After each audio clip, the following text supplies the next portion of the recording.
भाई, जनता सरकार मोर्चा की तरफ से मैं देवेंद्र बल्हारा आप सबको नमस्कार करता हूं।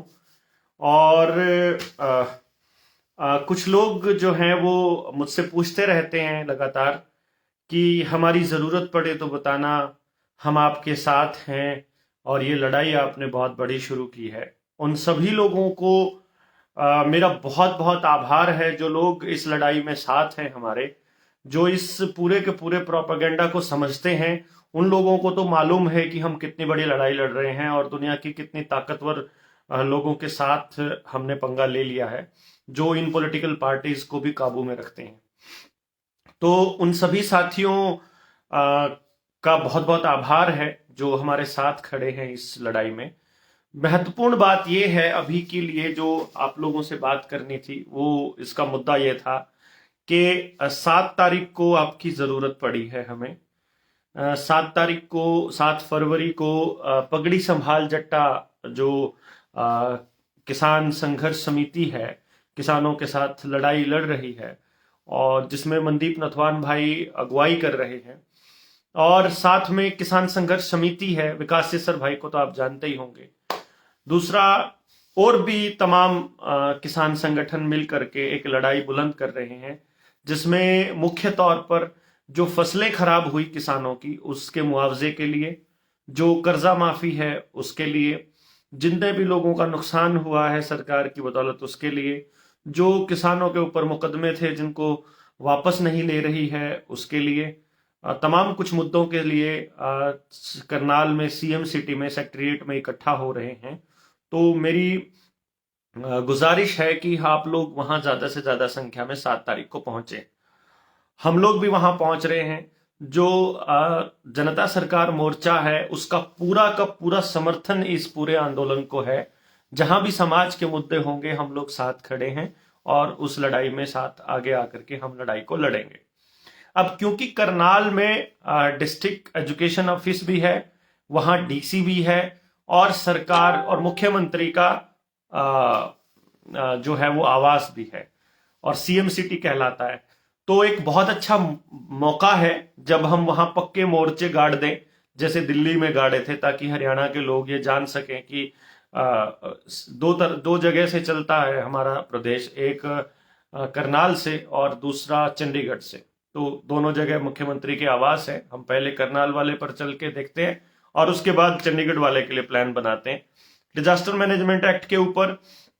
और दूसरी जो मुद्दे हैं जिसमें पूरे के पूरे देश के मुद्दे जिसके अंदर शामिल हैं, उनके लिए हम दिल्ली चलेंगे। जो बच्चों के स्कूलों में जो अत्याचार हो रहा है बच्चों के ऊपर, उसके लिए भी हम लोगों को चलना पड़ेगा चंडीगढ़। लेकिन उसके लिए हमें पता होना चाहिए कि कौन कौन लोग वैचारिक तौर पर हमारे साथ हैं और कौन कितना समय हमें दे सकता है, समाज को दे सकता है। हमें तो खैर नहीं, समाज को बेसिकली, क्योंकि हम लोग जहां भी जा रहे हैं वहां समाज को यही बता रहे हैं कि आपको अपने लिए खुद लड़ना होगा। जैसे अभी थोड़ी देर पहले मेरे पास फोन आया पेहोवा से कि कुछ बच्चे हैं जिनको स्कूल के प्रिंसिपल ने स्कूल से निकाल दिया कि तुमने उनकी जो बूटी है उसकी पहली डोज नहीं ली है। तो उन्होंने कहा मैं कल उनके साथ जाऊं तो क्या करूंगा। तो मैंने पूछा कि आपके जो बच्चों के पेरेंट्स हैं वो तो साथ जाएंगे ही आपके साथ। बोला जी वो नहीं पता जाएंगे कि नहीं जाएंगे। तो मैं आपको बता दूं कि अगर माँ बाप खड़े नहीं हो रहे हैं अपने बच्चों के लिए, तो फिर किसी को कोई भी ये लड़ाई नहीं लड़ पाएगा। खुद माँ बाप को आगे आकर के देखना होगा। मेरे पड़ोस में बहुत सारे लोग हैं जिनको साइड इफेक्ट्स आ चुके हैं। आपके भी पड़ोस और आपके भी जानकारियों में बहुत सारे लोग होंगे जिनको साइड इफेक्ट्स आए होंगे। और मैं चाहता हूं कि आप लिखें किस किस को क्या क्या साइड इफेक्ट आए हैं, ताकि पता चले लोगों को। दूसरा, आप ये सोचिए, सबसे पहली बात कॉमन सेंस की बात है, इसमें बहुत ज्यादा दिमाग और दिल नहीं लगाना पड़ेगा। सिर्फ इतना सोचिए कि क्या आप किसी भी चीज के लिए अपने बच्चे की जान जोखिम में डाल सकते हैं? किसी भी चीज के लिए, पैसे के लिए, नौकरी के लिए, एक क्लास की एक डिग्री के लिए, या स्कूल में जाने के लिए, या एग्जाम दिलाने के लिए, किसी भी चीज के लिए आप अपने बच्चे की जान को जोखिम में डाल सकते हैं? मैं तो इसको कम से कम गवाही नहीं दूंगा। इसके बदले में मुझे दुनिया की सारी दौलत भी ठुकरानी पड़े तो मैं तो वो खतरा मोल नहीं लूंगा। चाहे मुझे कितनी ही बड़ी लड़ाई लड़नी पड़े मैं तो लड़ूंगा। लेकिन मैं उम्मीद ये भी करूंगा कि मेरा समाज भी लड़े अपने अपने बच्चों की लड़ाई। तो दोस्तों जो बड़ी बात है वो ये है कि इन बच्चों को बचाने की जिम्मेदारी भी बड़ी पीढ़ी की है, और बड़ी पीढ़ी का एक नुमाइंदा होने के नाते, उसमें शामिल एक सदस्य होने के नाते, मैं इसको अपने पहली प्राथमिकता मानता हूं कि हम अपने आने वाली पीढ़ियों को वो समाज दे के जाएं जैसा हम देखते हैं, जैसा हम सोचते हैं। तो आप लोगों से गुजारिश ये है कि आप लोग इस लड़ाई के अंदर उन लोगों का साथ दें जो भी ये लड़ाई लड़ रहा है। तो फिर 7 तारीख का जो प्लान है वो ये है कि जनता सरकार मोर्चा उस पूरे प्रोटेस्ट में शामिल होगी जो इस पीढ़ी की और अगली पीढ़ी की लड़ाई को लड़ेगा। तो 7 तारीख को हम लोग मार्च निकालने वाले हैं पूरे शहर करनाल के अंदर, जिसमें हम अपने बोर्ड लेके जाएंगे, तख्ती लेकर के जाएंगे, जो हमारी डिमांड्स हैं, जितने भी हम सोचते हैं कि जितना नुकसान किया है सरकार ने हमारे बच्चों का और जो करने जा रही है इस बूटी के नाम पर, इमरजेंसी यूज ऑथराइजेशन वाली कोई चीज हमारे बच्चों को दी जा रही है और हम चुप हैं। हमारे बच्चों के ऊपर ट्रायल चल रहे हैं, सरेआम बता रहे हैं कि ट्रायल की मंजूरी मिली और हम चुप हैं। आने वाले वक्त में आपकी बॉडी में चिप लगेगी, आपको बढ़िया बढ़िया फायदे बता करके, और आप तब भी चुप रहेंगे। मुझे लगता है कि आपको जागने की जरूरत है। तो जो प्रोग्राम है वो मैं आपको बता देता हूं कि 7 तारीख को जब हम वहां इकट्ठे होंगे, तो जिन लोगों को ये था कि वो बोलते थे कि भलारा साहब आपसे मिलना है, तो मैं आपको बता दूं कि 7 तारीख से बढ़िया मौका नहीं हो सकता। उस दिन कहीं और प्रोग्राम नहीं होंगे, हम पूरा दिन खाली होंगे। तो वहां बैठ करके आंदोलन के अंदर हम आगे की चर्चा भी कर सकते हैं, हम मुलाकात भी कर सकते हैं। दूसरी चीज, शाम को हम लोग मार्च निकालेंगे और फिर जो लोग वहीं से फिर हम लोग अगले स्टेप की तरफ चलेंगे कि वहां जो लोग पहुंचते हैं, हमारे क्रांतिकारी साथी जो भी बचाना चाहते हैं अगली पीढ़ी को और जो लड़ाई लड़ना चाहते हैं, जो हमारे इस अभियान में शामिल होना चाहते हैं, जनता सरकार मोर्चा के साथ लग के अपने अपने गांव को मजबूत करना चाहते हैं, वो अगली ट्रेनिंग के लिए वहां पहुंचे। मतलब वहां जो पहुंचेगा उनमें से जिनके नाम हम लोग लिखेंगे, हम पहला लॉट 100 लोगों का हम वहीं से तैयार करके चलेंगे। हम ओपन प्लेटफॉर्म पे हम नहीं देंगे। तो उस दिन 7 तारीख की कॉल ये अगली ट्रेनिंग वाली कॉल के लिए है, यानी कि 7 तारीख को आप लोग वहां पहुंचेंगे करनाल में, और करनाल में पहुंच करके हम वहीं मुलाकात करेंगे। और उसके बाद जब मार्च के बाद जब हम मुलाकात करेंगे तो रात को हम लोग उस लोगों की लिस्ट तैयार कर लेंगे जो लोग ट्रेनिंग में शामिल होना चाहते हैं। और हमारा पहला जो बैच है ट्रेनिंग का, जिसमें हम मुद्दे पे बात करेंगे एजुकेशन पे, कि हम एजुकेशन को कैसे सुधारेंगे अपने गांव की, कि सरकार के ऊपर डिपेंडेंट ना होना पड़े। वो एजुकेशन कैसी हो कि हमारे गांव के आसपास ही रोजगार मिलना शुरू हो जाए। दूसरा उसके अंदर होगा ट्रेनिंग हमारे हेल्थ की, कि हमें अपने आप को किस तरह से अपनी रसोई में मौजूद चीजों की मदद से ही ठीक रखना है, खान पान पे कैसे हमें कंट्रोल करना है और लोगों को जागृत कैसे करना है।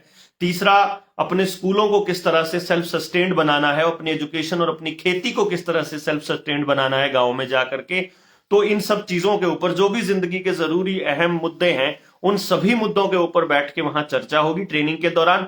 और आपको वो फर्स्ट जो बैच है वो हम शुरू कर देंगे इस 7 तारीख वाली ट्रेनिंग के 7 तारीख वाली मीटिंग के बाद। तो 7 तारीख को आपको पहुंचना है। आप जितना हो सकता है अपने दोस्तों को ये वीडियो भेज दीजिए। मैंने अभी डिस्क्रिप्शन में ऊपर जो है इसका, जब मैंने नाम लिखा था कैप्शन, उसमें मैंने एक लिंक दिया है चैनल का, नीडर इंडिया करके। वहां पे हम कोई ऐसी चीज नहीं डाल रहे हैं जो मतलब हमारी वीडियो उड़ जाए। वो अब हम सिर्फ ट्रेनिंग में ही बताया करेंगे। पूरी कंप्लीट डिस्क्रिप्शन, मोटी मोटी बातें सबको पता चल चुकी हैं।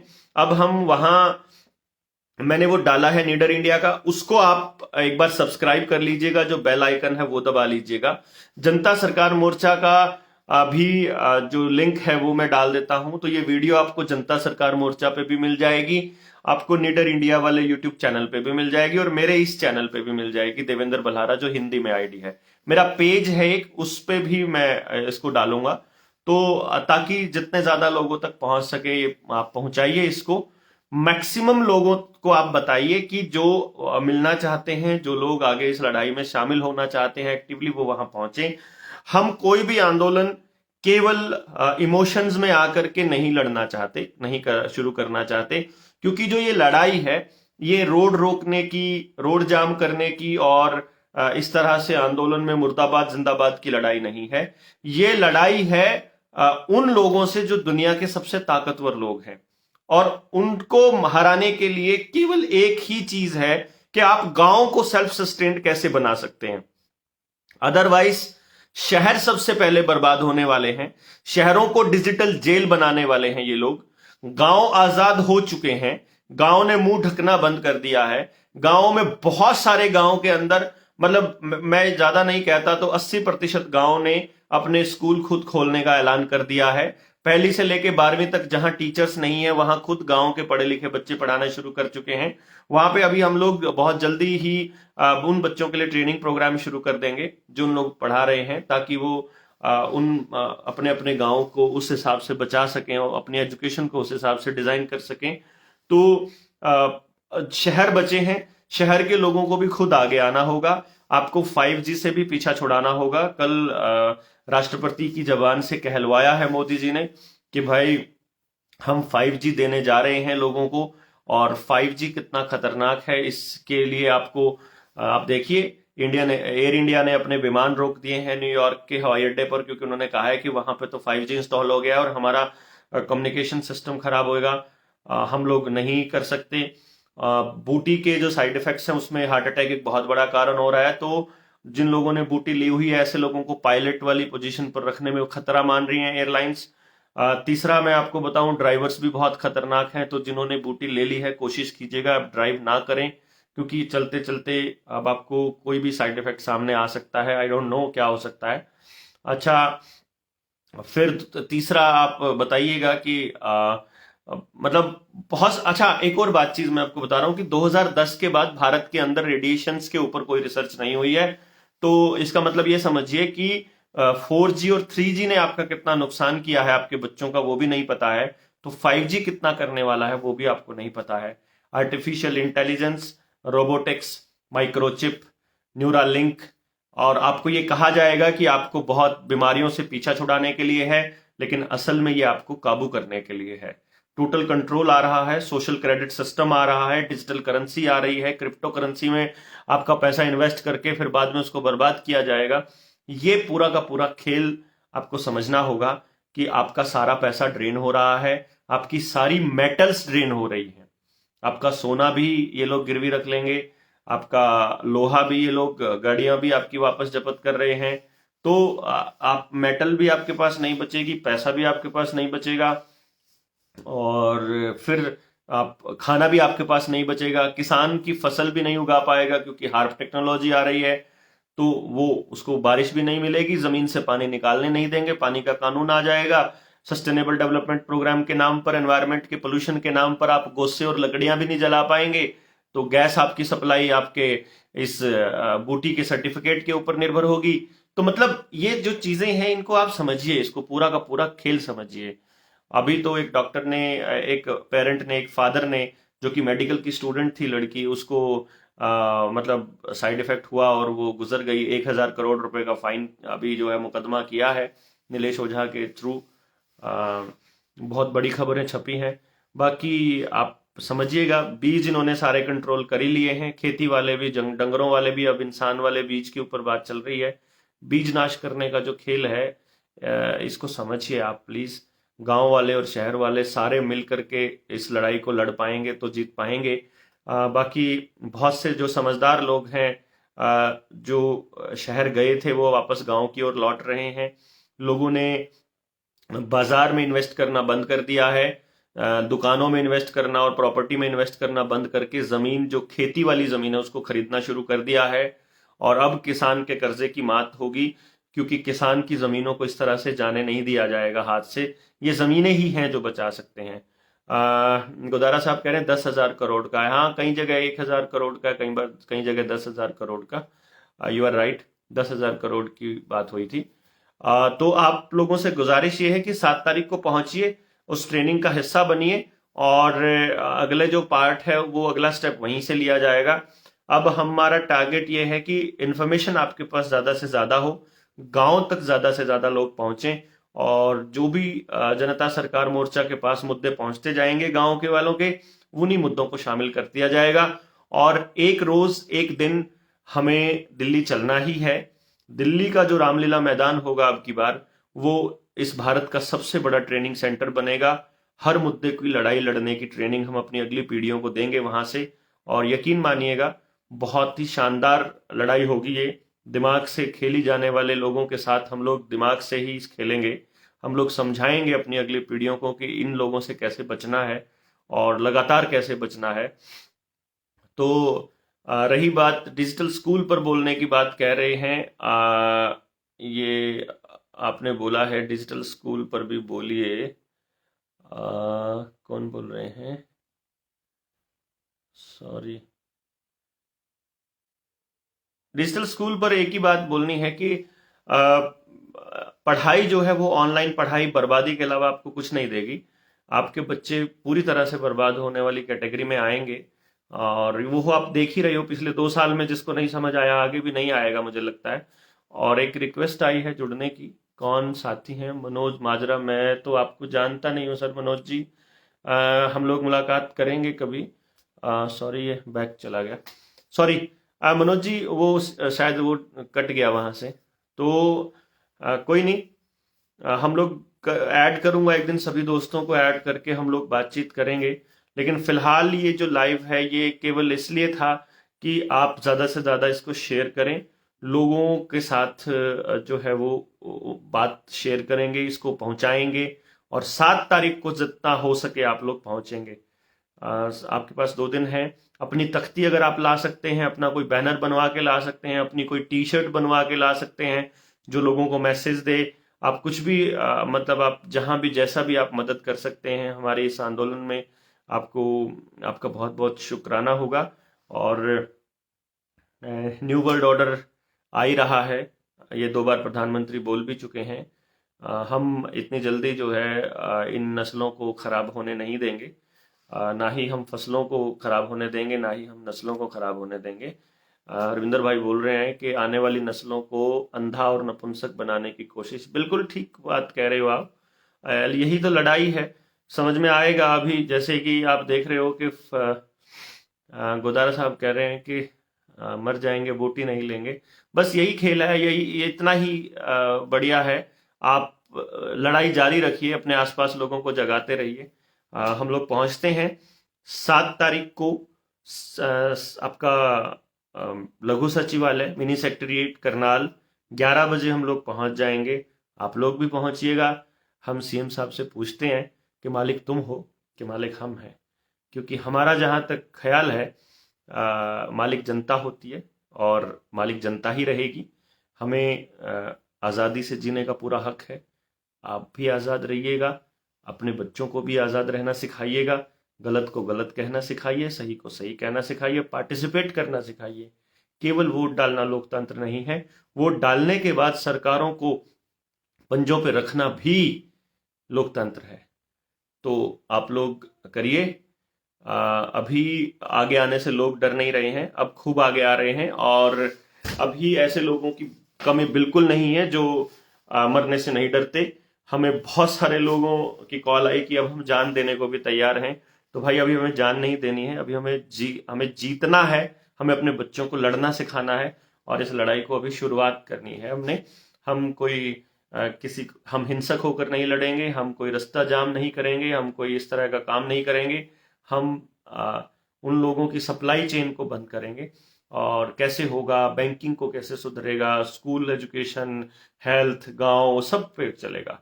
तो राघव पटेल बोल रहे हैं गुजरात अंधभक्तों से भरा पड़ा है। कोई बात नहीं गुजरात भाई, पटेल साहब, राघव भाई, आप देखिएगा इस पूरे षड्यंत्र में सबसे ज्यादा जो नुकसान होगा वो भक्तों का ही होगा। भक्त वो चाहे कांग्रेस का हो, चाहे आम आदमी पार्टी का और चाहे बीजेपी का, वो अपने नेता के चक्कर में ठुकवा लेगा बूटी का पहला डोज और फिर आएगा नुकसान। Punjab will come Karnal. अरे वेरी गुड कुलदीप जी, पहुंचिएगा, शानदार, बहुत बहुत उम्मीद है। और देश भर में और भी जहां से जो लोग आ सकते हैं आइए, मुलाकात का इससे बेहतर मौका नहीं मिलेगा। और सोशल मीडिया के अलावा हम लोगों के पास कोई और साधन है? अभी तो और कोई साधन नहीं है भाई। हम लोगों के पास बड़े बड़े चैनल चलाने के लिए भी कुछ नहीं है, लोग भी नहीं है, ट्रेंड लोग भी नहीं है। तो धीरे धीरे लोग समझेंगे तो हम सारी चीज़ों का इंतज़ाम कर लेंगे, बट अभी फ़िलहाल के लिए यही सब करना है। जितना हो सकेगा उतनी मेहनत हम कर ही रहे हैं, बल्कि जितना हो सकता रहा है उससे भी ज़्यादा कर पा रहे हैं। और आप उस दिन पहुंचिए बस 7 तारीख को। जितना ज़्यादा लोग आएंगे उतना ज़्यादा हमारी हिम्मत बढ़ेगी। और मैं उम्मीद ये कर रहा हूँ कि अगर कई हज़ार लोग अगर करनाल में आ जाते हैं और डेरा डाल लेते हैं, तो फिर अ, चलते हैं फिर पूरा हिसाब मांगने के लिए। यही होगा। बाकी जो भक्तों की बात हो रही थी वो मैं आपको बता देता हूँ कि भक्त लोग चाहे किसी के भी हों, चाहे आम आदमी पार्टी के हों, चाहे कांग्रेस के हों, चाहे सीपीएम के हों, चाहे सीपीआई के हों, चाहे आपके उसके टीएमसी के हों या शिवसेना के, किसी के भी हों, सब के सब सबसे पहले लपेटे जाएंगे। तो इन लोगों के चक्कर में मत पड़िए। हमारे हरियाणा के भूपेंद्र सिंह हुड्डा कितने शातिर हैं कि जो लोगों को नहीं बता रहे हैं कि भाई ये खतरनाक चीज़ें मत लेना। हुड्डा अपने चौटाला साहब भी चू नहीं करते हैं ना, देखो कितना कमाल है। और कोई बंसीलाल वाला परिवार, भजन लाल वाला, सुरजे वाला, शैलजा, और कोई यादव पादव, कोई नहीं बोलता है ना।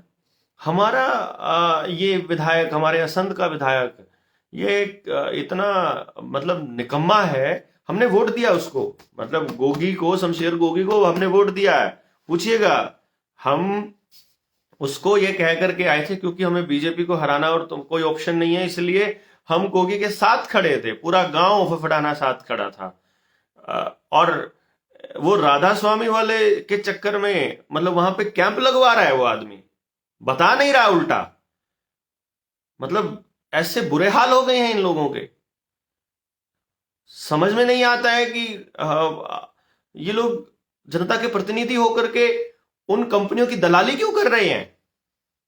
इसीलिए विधायक बने थे क्या कि लोगों को अंधेरे में रखा जाए। और इससे पहले वाला विधायक, आगे आने वाले विधायक जो मुंह धो के खड़े हैं, उन लोगों को भी शर्म नहीं आती है। लेकिन आएगी, लोगों को समझ में आएगा जब आप अपने आसपास लोगों को मरते हुए देखोगे ना, और जब आपके बच्चे को नुकसान हो रहा होगा, और जब आप आज से 5 साल बाद अपने बच्चों के ब्याह करोगे, तब आपको समझ में आएगा कि ये आज के वजह से पूरा खेल बिगड़ा था आपका। उस दिन याद करिएगा आप कौन सा नेता था जो आपके साथ खड़ा था, कौन नेता बोल रहा था। ये सारे के सारे आपको लूटने तो आ जाते हैं, ये सारे के सारे आपको भगाने तो आ जाते हैं, लेकिन आपको जागृत करने कोई नहीं आया है, ये याद रखिएगा। और अभी आपको लगेगा पता, मैं ये कहता हूं, तनख्वाह के लिए, स्कूल जाने के लिए, नौकरी के लिए, किसी भी चीज के लिए आप ये बूटी मत लीजिएगा। यही तो वो चाहते हैं, लालची लोगों को, डरे हुए लोगों को, निकम्मे लोगों को, जो लड़ाई लड़ना नहीं जानते उन लोगों को भगा लो। जो लोग लड़ रहे हैं वो लड़ रहे हैं ना। अभी बहुत जल्दी हमारे बच्चे का स्कूल भी खुलने वाला है, और वहाँ क्या मुकदमा होने वाला है, क्योंकि वो तो सैनिक स्कूल है, क्योंकि वहाँ तो सेना की चलती है। तो देखते हैं वहाँ क्या होगा, बढ़िया महाभारत होगा। और भाई मैं खुद फार्मास्यूटिकल कंपनी चलाता हूँ, और आपकी बात और ये गेम सही तरीके से समझ आ रहा है। अभी आएगा राघव भाई, बहुत लोगों को समझाइए, आप बताइए फार्मास्यूटिकल जो ये पूरा का पूरा गेम प्लान है, इसको समझाइए आप लोगों को। बहुत अच्छी बात है। तो सभी दोस्तों से गुजारिश है भाई, जितना हो सके लोगों तक बात पहुंचाइए।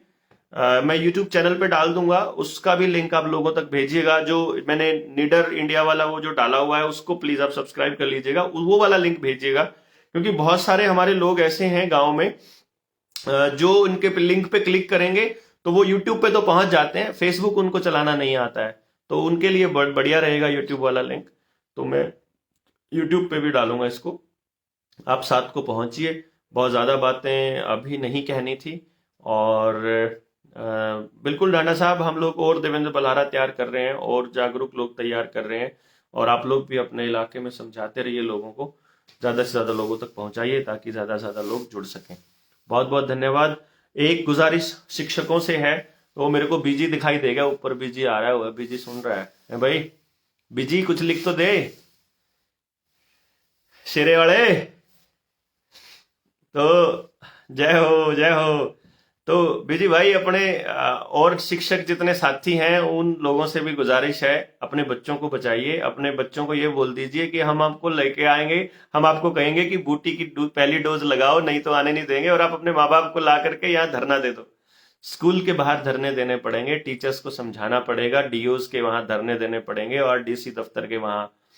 ठीक है ना, तो ये काम करना पड़ेगा। हम करनाल को तो 7 तारीख के बाद खुलवा ही देंगे, हमारी उस एजेंडे में शामिल होगा किसी भी बच्चे से कोई सर्टिफिकेट ना मांगा जाए। आप लोग भी अपने वहां चल सकते हैं, लेकिन 7 तारीख को एक बार सीएम सिटी आ जाइए, यहीं से हो सकता है पूरे प्रदेश के लिए कोई रास्ता निकल आए। अगर हम थोड़े से लोग हुए और अपनी मार्च को निकाल के ऐसे ही आ गए, तो इनको पता ही है ये चंद लोग हैं, इनका क्या फर्क पड़ता है। तो जितने ज्यादा लोग हो सके उतने लोगों को आना है। लोकल लोगों से गुजारिश है, करनाल के आसपास के लोगों को तो ट्रालियां भर के अपना परमानेंट डेरा जमाने के लिए आना ही पड़ेगा। आप जितनी जल्दी लड़ाई शुरू करेंगे उतना जल्दी जीत हासिल होगी, वरना तब तक ये बहुत ज्यादा नुकसान कर चुके होंगे। तो इस नुकसान की भरपाई, इस नुकसान से बचने का एक ही तरीका है कि जितने ज्यादा संख्या में आप लोग आ सकते हैं उतने ज्यादा संख्या में आइए और इस पूरी मुहिम के अंदर शामिल होइए। न्यू वर्ल्ड ऑर्डर के खिलाफ लड़ाई को मजबूत कीजिए और इन दरिंदों से अपने बच्चों को बचाइए।